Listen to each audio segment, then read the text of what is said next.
Share with our listeners what you want, and then allow God to use it. Because I'm sure somebody on the other end. I would like to know, because I know nothing about you, right? So I would love to hear from as far back as you're willing to go to really what God's done, starting out, maybe even to what brought you to the Lord, like truly brought you to the Lord.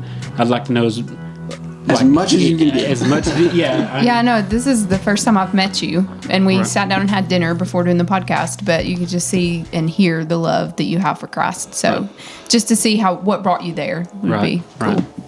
Well, starting out, I mean, my parents were pastors, and so we grew up in church, and that's something that me, John, and his brother have a lot in common.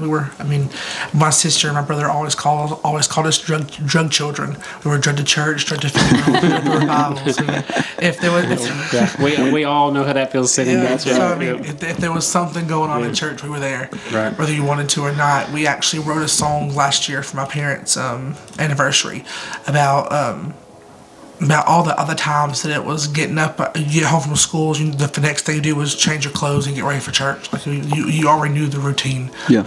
And so life becomes a routine. And so growing up in church, I was the middle child, and so I've always told everybody that was the cream in the Oreo. We can relate on that. I was too. In some aspects. So there are 11 of us, and I fit in the middle somewhere. How do you divide 11 in the middle? I know, right? And so I always said that I was the cream in the Oreo, the best part. And so the cookies didn't matter. It was all about me.